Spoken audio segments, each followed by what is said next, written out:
Well, hey there, everyone. Welcome back to another episode of the Island Church Weekly Podcast. I am joined, as ever, by Pastor Will McRaney, rocking the Indiana University sweater today. Go Oh, Hoosiers. maybe I can help you, Matt, here. That's right. I love Here we it. I go. love it. I don't think either of us are technically Indiana Hoosier football fans. Well, listen, I'll claim them this year because they beat Miami. I'm a Florida State fan. So enemy of my enemy, right, is a friend. And so I will claim them. It also might be like just from a story, if you're a sports person, which we may have lost half the audience right now, but if you're a sports person, what Indiana did this year is maybe one of the most inspiring things to ever happen in like modern sports history. They were the biggest joke of college football 2 years ago, and this year they're winning the national championship. So really cool story. I'm sure there's a God angle there that you can weave in there. I just like sports, Will. I'll leave the theologizing to you, but it's just a great sports story. Yeah, we had some people, Matt, that I think we probably got about three families that are connected into Indiana, not just because of this year, been that way. And had one of them give me a T-shirt for Christmas.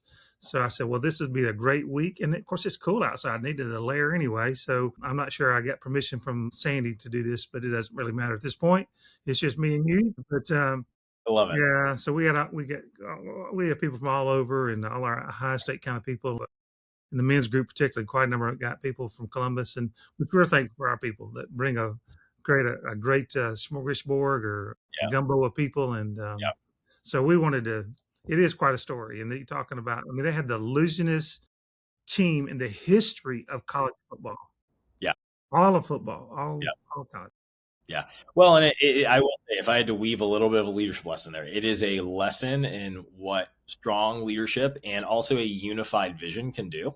Because when that coach got there, I mean, they were laughing stock. And one of the things I've heard him interviewed, he said, I had to make people believe that we could actually win. Like no one in the building believed that they could actually win again. And so one of the first things he did is he had to raise the expectation that we are going to win football games right now. Like we are going to be a great program. And everyone, the administration, the boosters, everyone, the fans, everyone had to be aligned in that same direction to change that culture and that mindset to say, no, this is where we're going. We're not going to be a losing team anymore. And it's just a testament to what can happen when everyone is aligned, which, how about this for a segue? What happens when everyone's aligned around an incredible campaign to reach their community through the local church? So let's Absolutely. updates for us on the Bridge the Future campaign and kind of where. We're moving forward with our technical people. Actually, there was a couple-hour meeting here yesterday in our building, and working through some of the details and just refining the pieces right now. We're working on the electrical side of this, and then we'll be working on the plumbing side. I say we're paying people to work on these kinds of things, but we're making sure everything's in order that really fit our needs. And so it's just going to be a phenomenal facility. It's going to give the church a chance to operate at a different level. Our people should know that our location is not the most ideal location to be on the island. One, we're back towards the bottom of the island. That's one. A lot of people that live on the front don't have to come down this way. And then we're not out on the front, so we know that too. But this building is going to give us a chance to be recognized in the community, to be a center hub for the community, and to connect with people. And this facility is going to give us that opportunity to do it. It's not going to do it by itself. Our people are going to step in. It's going to give the church an opportunity to reach children, the next generation, and that's more and more people out here that fit that. And I've said this before, Matt. People like being on a winning team. That's one thing, right? Yeah, Generally speaking, solves yeah, a lot of problems. And two, people that are looking to consider the things of Christ. They're looking, particularly if they have children, if they're a middle-aged person or young person, they're looking to see, is somebody here like me? And so this facility is going to allow us to create more ways to connect. And I think what's going to happen is we will reach people in bunches, not just in singles. It's hard for a person individually, one or two or three. And we can see this because we will reach some people and then they'll slip away. And this happens because they're not bonded in or glued in with some additional people like by themselves. The people they like that our church is welcoming to people, that smiling, that we're upbeat around here. I think most of the time they like our music and what we're doing with our teaching ministry. But it's going to give us an opportunity. It's going to take everyone getting on board. My best friend growing up was a pastor's son, Steve Buckley, and at one point he's the youngest football coach in the SEC. And then later he coached high school and he coached back in college. He coached in and out 3 or 4 times in college. And when I watch him after the game, he's engaged with people. He would make the water boy think that he helped win the game. And so it really is, and same thing with Indiana coach, it's going to take everyone doing their yeah. part. Don't sit around waiting on someone else. Everybody gets involved. We're having a difficult time in reaching children, or at least keeping them once we reach them. And the facility is going to give us a chance to be a full service church. None of us would want to go to a grocery store and say, "Look, we know you got vegetables and bread, but you're going to get meat in here later. So keep shopping here." That just doesn't work. Right. Absolutely. Right. It's the price of entry. And so we're actually going to be looking. Our church family can a little bit different today, but they can actually begin praying for someone to help give some leadership in that area. Obviously, we're going to need some financial resources to get the building built. That's all we're going to be lacking here shortly. It's going to be nothing but money and time. Because it's going to be. I mean, everything's getting. These are behind the scene things. I'm not sure one person listening to us is thinking about where is the plumbing going. I mean, but somebody has to think about where the water's going to run off to, right?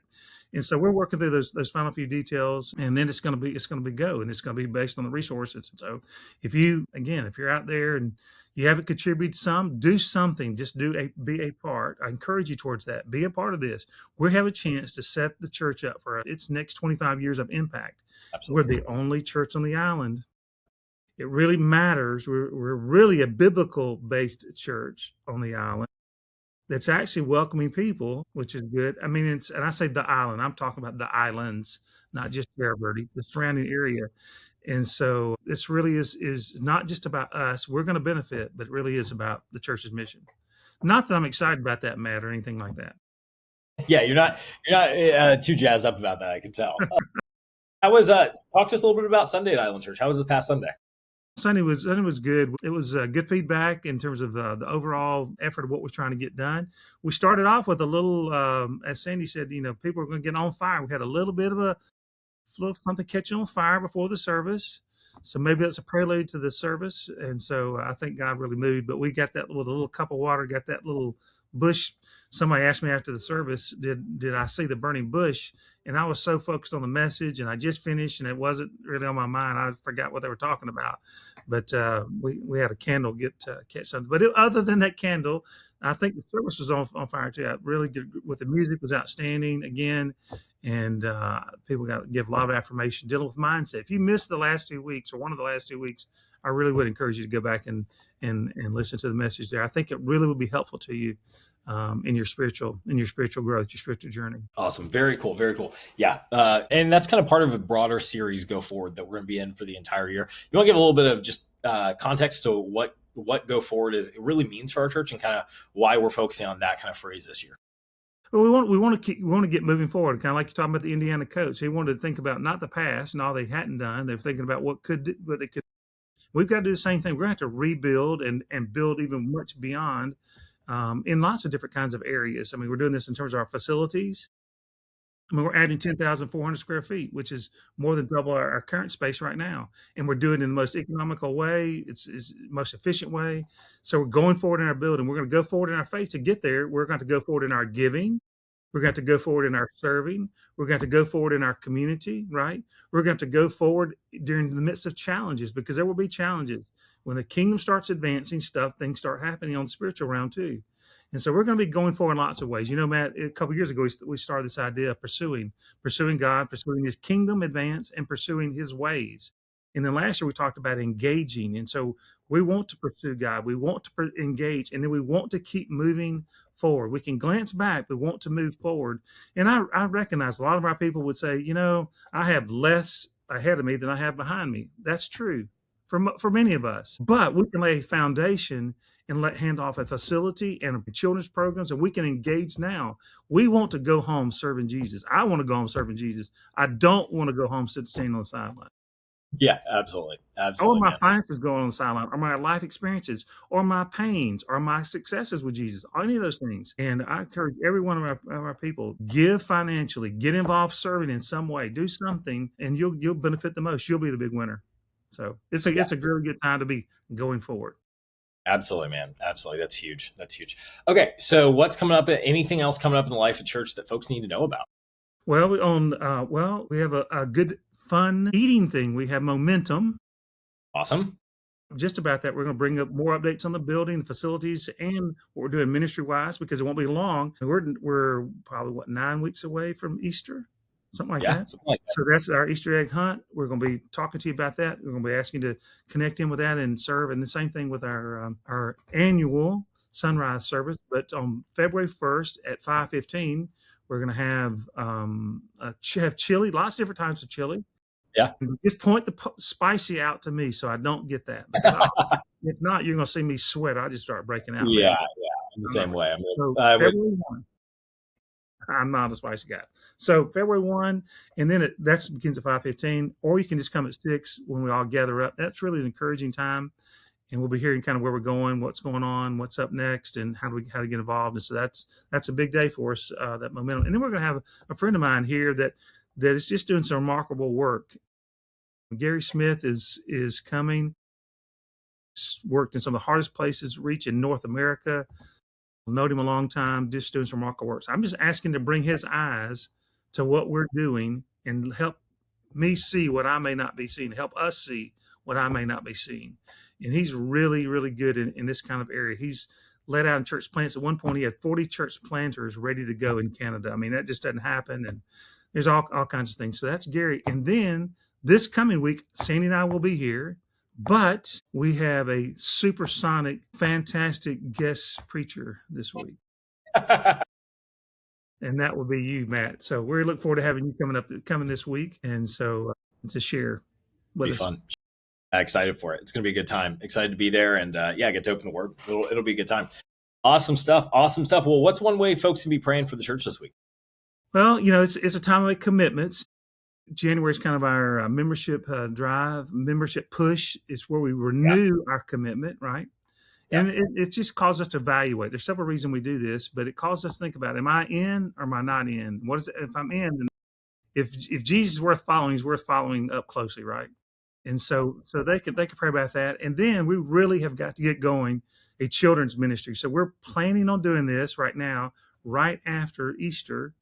We need to get a Wednesday night program going for children. It's not going to be 50 kids. If we had a dozen kids, that would be good. That would be a foundation. We got to start something going related to children. And so if you can help out in these areas with on a Wednesday night, kind of block that off. Help for an hour and a half or something, maybe with kids. It gives parents a chance to go out and us to get to know them and engage with their children. Or help out on Sunday morning. We've had a couple of ladies step forward and say they want to help Sandy with the children on Sunday morning. And so that's that. But they can get engaged with the children, or you say, I can't really do much of that. Well, then can you prayer walk? Can you prayer drive? Just find something to do to serve Jesus. And we're going to need some people to serve on the outreach team. Absolutely. Kind of beef up our whole connections team and the follow-up kind of team. And so find a place to serve, and that's the people who get the most out of this. So it's a great word. Awesome. Great ways to engage with the church. Lots of content today. I'm excited. I think this has hopefully been a really helpful podcast for everyone. So thanks, Pastor Will, for joining me today. Thank you all for listening to the Island Church Weekly podcast. We will see you back here next week and see you on Sunday.